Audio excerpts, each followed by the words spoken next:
And then you told Ms. Ross in 2019 that this was going to be a storage facility, correct? It was going to be, yes. Okay, so in 2019, all of a sudden, it was going to be a storage facility. You remember your, the first day of the hearing in this matter? I forgot it was dated, Let me...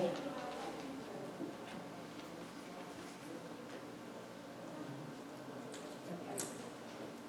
Yes, copy of the transcript.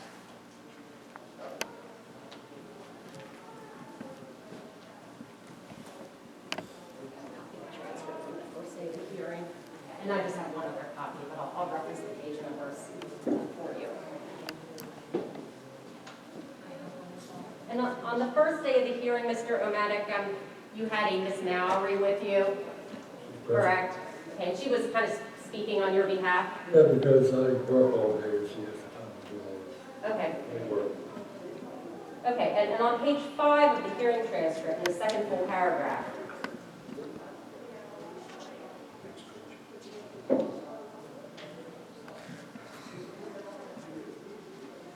speaking on your behalf, she says, Mr. Omatick and I have been working with the township engineer, Gateway, for the last 6 months to obtain the objective, which is to allow his daughter to remain living in her home, which was relocated from the top of the property to the bottom of the property.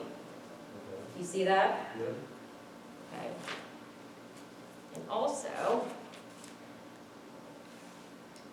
you yourself told the board on page 10 of this hearing, this is the first full paragraph, last sentence.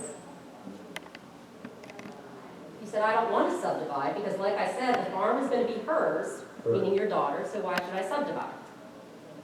Okay, so you were telling the board on the first night of the hearing that it was always the objective to have your daughter live there. That's the reason for the move, right?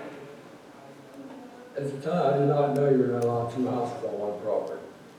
I did not know that. Okay, so, and that's a different issue. I'm just saying that the reason for the move was to put your daughter... She was on the property to start with. The reason for the move was to put your daughter in a mobile home near your home in the R1 portion of your property. She was in R4, but it got changed. And I'm only asking the reason, the objective for the move was to move your daughter there. It always She was. always was there. Okay, but to move the home to the R1, the objective was so your daughter could remain living there. It wasn't my plan to move it. I had no choice. Okay, the landslide aside, which that's a different legal argument as to what a hardship is and how it affects the 2 different parcels. I'm just asking you that the objective was always to have your daughter live there. You always know she will always live there. She lived there in the R4 when it was in this trailer park area. Okay, and it was your objective when you moved to the trailer to have your daughter live in it. No. She Okay. was supposed to move into my father's house. Okay. That changed. Okay. Well, I get it. I mean, I've seen a lot of different explanations for why you're moving this trailer. You told the board on the first night of the hearing that it was your objective was to have your daughter live there. You told the Washington County Sewage Council. It doesn't matter, does it? It actually does. So you told the Washington County Sewage Council one thing, you told Cecil Township another thing. You told Cecil Township that it was, the purpose of the move was for storage, just storage. And then you told the board on the first night the objective was always to have your daughter live there. She's always lived there on the farm.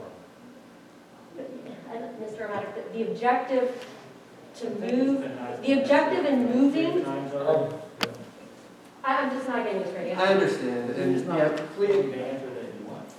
No, I tend to agree with Ms. Moore here. I think she's trying to ascertain the second home on the R1 district.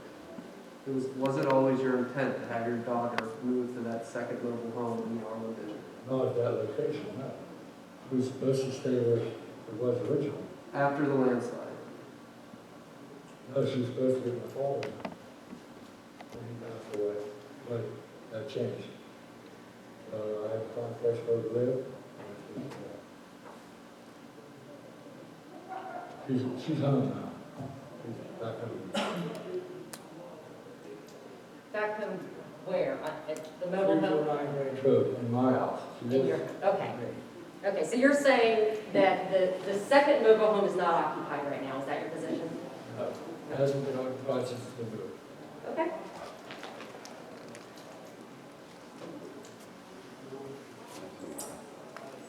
And I just want to be clear about something related to that 10-acre exemption.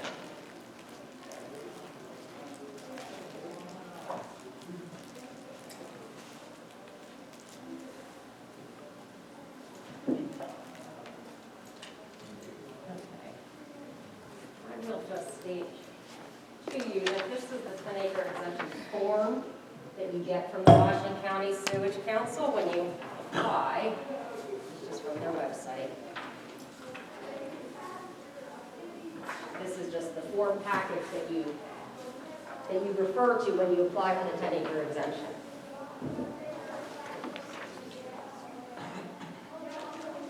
I just want to direct your attention to the last page, Mr. Omatick. Okay. And I just want to direct your attention to, it's the first full paragraph after subsection B. Okay, the last two sentences.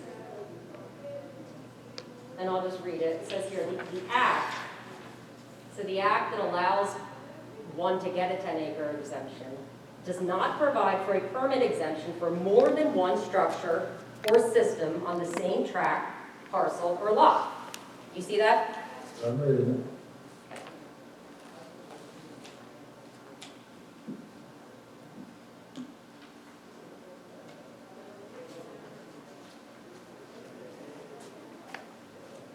So by getting the 10-acre exemption, Mr. Omatick, does not preclude you from having to go through whatever processes are required by the local township related to zoning. Did you think when you got the 10-acre exemption that you were able to put a second residential structure on that same lot without subdividing? That wasn't the intention. I'm sorry, what? That wasn't the intention when I moved it down there. Residential. When did it become your intention to make it a residential structure? My father passed away. Okay, when was that? A year ago, maybe, a year. Okay, so I'm not sure that they passed away. But I don't know. okay, was it before or after you told the zoning officer that it was for storage? He passed away before the landslide, so I don't know when the landslide was. Okay, but you never came back to the township and told them that you actually need a zoning permit for an occupied structure, did you? No. Okay.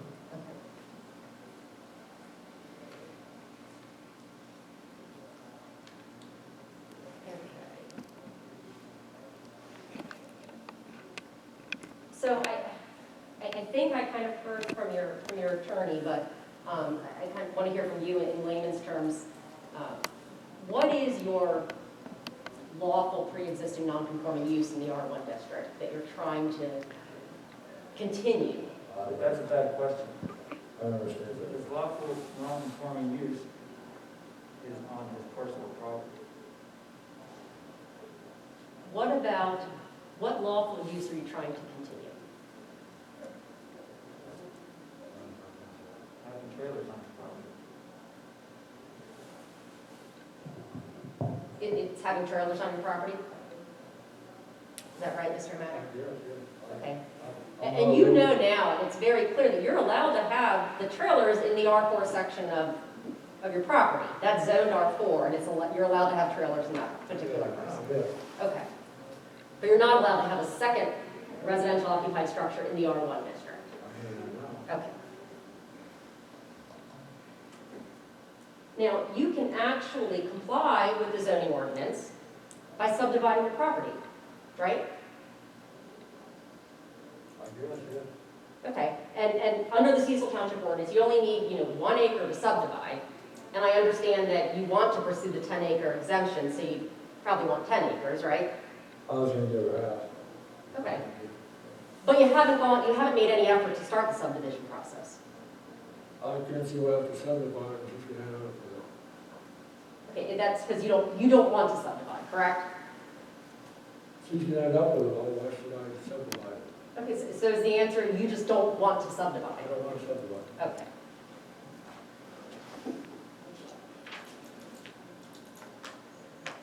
Okay, and my understanding from the first night of the hearings is that you've got your 10-acre exemption from the sewage council, and you installed your own on-lot sewage with the leach bed, Correct, correct? And that's complete?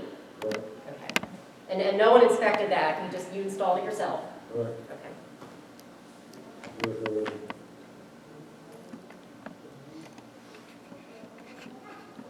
Okay, is there, now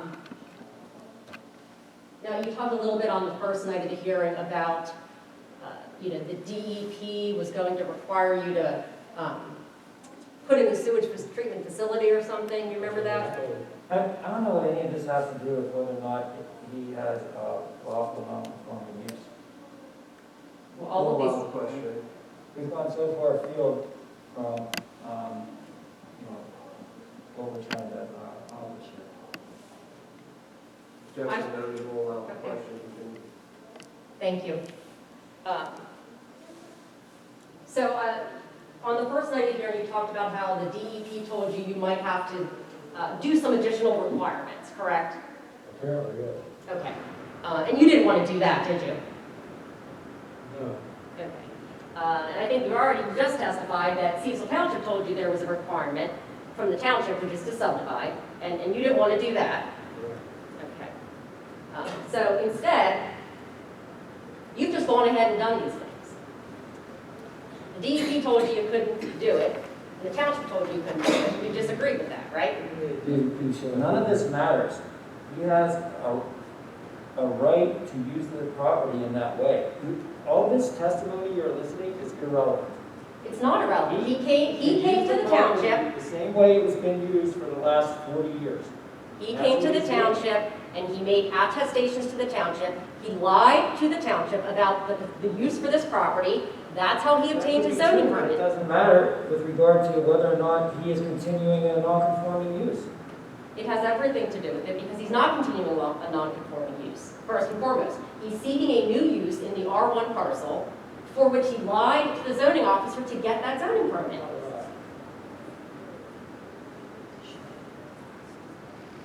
Mr. Omatick, have you reached out to any members of the zoning hearing board about this matter? Okay. Let's show you one more document.